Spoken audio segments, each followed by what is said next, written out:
Hello, everyone. My name is Samantha Stein, and this is my in-service project for OT 630. So my topic today is retrieval practice, but before I begin, I want to share with you the learning objectives for this presentation, which include being able to identify 3 or more strategies for retrieval practice and identify the type of retrieval practice that you feel will work best for you and why. So I know we are all familiar with retrieval practice as we've had to perform it in many of Dr. Lancaster's classes. Although this is true, as a class, we haven't really discussed the specifics of retrieval practice and the most effective ways to practice this technique, which is what I want to talk about today. So I posted a link to an informational video on Blackboard. If you haven't had a chance to watch it, go ahead and watch it just to give you a visual and a little bit of background information on the topic before you watch this video. So just to give you a little refresher, retrieval practice is a learning strategy that increases an individual's ability to remember information long term. It involves recalling information and forces us to pull that knowledge out of our mind. By recalling information, we are exercising and strengthening our memory, which in turn improves our long-term memory. So in the past, I definitely know that I've been found guilty of just memorizing or rereading my notes as a form of studying, which does help me in the moment and for that test. But it only enables a short-term memory for that information. It won't help me long-term in future courses or in my career. So with retrieval practice, we are reducing the memorization and forcing our brains to think harder and search for that information we previously learned. So we're not constantly having to rememorize the same stuff to use it in the future. So if we were in class today, I would ask someone to name some retrieval practice techniques that they think would be good. But since we're not, I just want to give you a few seconds to think about some retrieval practice strategies that you think might be beneficial. And then we're going to go through a few just to give you some ideas. I'm just going to go ahead and start. I know that was really quick, but we're just going to jump into it. So after you've thought for a few seconds, some retrieval practice techniques that we have performed before and we're familiar with include brain dumps, which is when we would get the blank sheet of paper out for just a minute or two. We would write as much information as we could on the topic, which would force us to recall and think back on that information that we previously learned. I remember doing this a lot in our neuro aspect class and even in one of our pediatric courses as well. Another tactic that we've used in class was a think, pair, share. So this is when we would reflect on a topic individually and share with a partner, and then we would share with the whole class. A few other examples of retrieval practice tactics can include flashcards, but not just memorizing the words on them.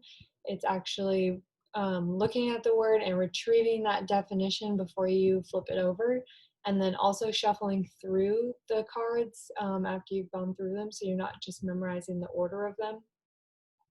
Memory games that force recall are also forms of retrieval practice. So a good example of this that we've done was in our EVP class when we did the snakes and ladders game that she made. This was a really good way for us to recall information that we learned in previous EVP courses, and a fun way too that we could talk about it and have a game.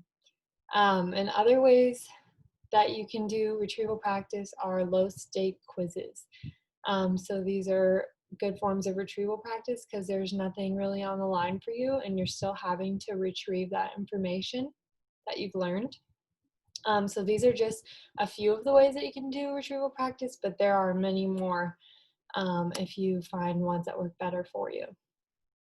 So after hearing about a few of the different strategies of retrieval practice, I want you guys to take a minute and think about what strategy you think will work best for you and why.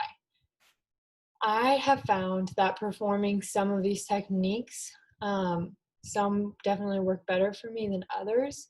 And the ones that I think work best for me are flashcards and think pair shares. So when I use flashcards and I'm looking at the word and not the definition, I'm like, I really have to recall that information and I'm challenging myself. And when you're challenging yourself with retrieval practice, it's really good for your long-term memory. So this is something that I found helps me a lot when I'm studying for exams, and for remembering that information for longer. I also have found that the think pair shares work well for me because when I am forced to actually verbalize the information or the topic that we're discussing, and talk about it with someone else, I have a much easier time remembering it for longer periods of time, because I'm able to think back on that conversation and what my partner also shared or what other people in the class shared. So now that you have thought about it a little bit, after this video is over, you can click the link on the Padlet on Blackboard and respond with your answer. It has the question at the top. If you will just share what you think is best for you and why. So I also wanted to give you guys a few tips on how to be the most successful with your retrieval practice. So when you are practicing, there are certain strategies that research has found to enhance performance. When you enhance performance for long-term memory when you're studying. So some of the things specifically discussed when you're performing retrieval practice is the use of spacing, interleaving, and feedback. So spacing is allowing time in between retrieving and recalling that information so your mind has time to absorb this new knowledge and refresh. So after you first have learned a new topic and you've been studying it, and it's important to do retrieval practice immediately after, but then maybe wait another week or so before doing retrieval practice again to see if that memory was maintained. So this will help you with your longer term retention. Additionally, when you are effectively using retrieval practice techniques, an individual may only need to do it once or twice before they achieve that long-term retention.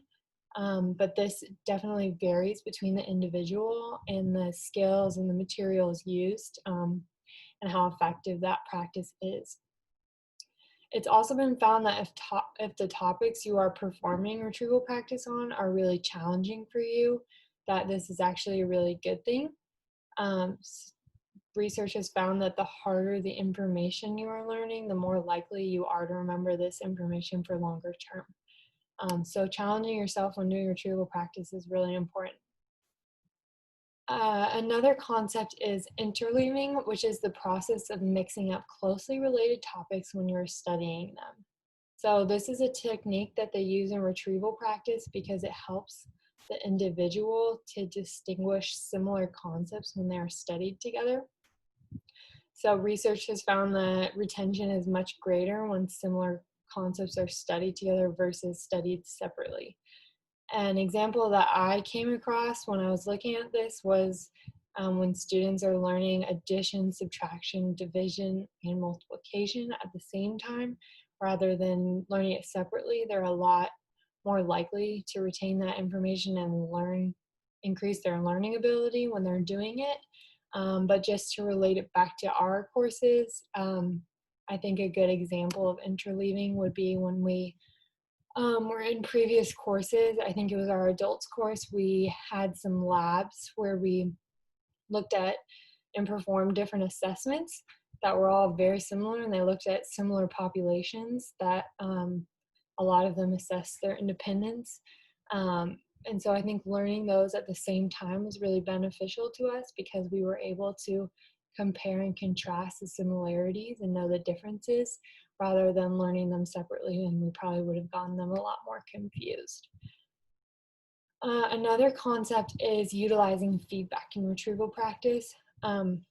Feedback is really important because it provides an explanation of why or why not the answer is incorrect or correct, which helps with the understanding of the topic and increases the individual's metacognition. So when the feedback is applied, individuals have found that transfer of learning becomes easier and new knowledge can be applied in different situations. When I was researching this information, I actually found a research article that compared, um, it had groups perform an intervention of retrieval practice, and 2 of the groups performed retrieval practice, but only 1 of the groups received feedback. And the results found that the group that received feedback recalled a substantial amount more of information when they were tested the next week. And just also, the study looked at retrieval practice versus repeated study, and the group who demonstrated retrieval practice had a much greater long-term retention rate. So this just proves the evidence of retrieval practice and feedback and how beneficial it is for individuals learning for long-term retention. I can definitely speak from experience that when I have gotten something wrong in a test and I've received feedback after and explained it to me, that I'm way more likely to remember the question I got wrong than any of the other questions I got right. So feedback is definitely something that is beneficial when you're trying to learn long term. So when can we use this strategy? As current students, it's pretty obvious that we can be using retrieval practice for any upcoming tests that we have, but I know that we are only in school for 1 more month, or in our didactic courses for 1 more month. So it's using retrieval practice will help us for the MBCOT in our career when we're studying for these tests, but it's also recommended on many websites that when we're studying for the MBCOT, to start studying 6 weeks prior to the test. And in my opinion, 6 weeks is a long time to remember information between week 1 and week 6. So using these retrieval practice techniques will definitely increase our long-term memory, just to help us do better on the exam. And lastly, we can also use these retrieval practice techniques in our career. We won't obviously be getting tested as much as we are now, but in the first few years of practice, we will be constantly learning new information. So whether it be new diagnosis, treatment tactics, research, or assessments, we will have lots of new things to learn, and performing this retrieval practice will help us maintain that knowledge and be able to use it for long term throughout our career, and we're not going to have to constantly be going back and looking at it. So using these tactics will help us be effective OTs and be really successful in our career.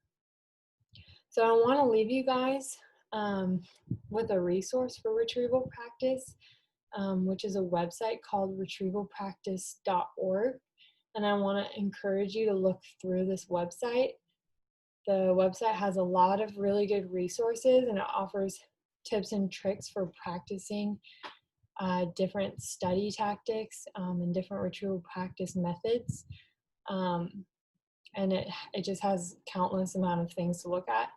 So, and then also the website has articles and podcasts that provide more information on retrieval practice that are really beneficial and will help you in your learning. And the link is posted on Blackboard. So I would just encourage you to go through it to get that information. And lastly, I have created a Kahoot for you guys that asks questions in response to this presentation in order to test your knowledge to see what you got from this. So sometime between now and the 16th, please respond to that quiz.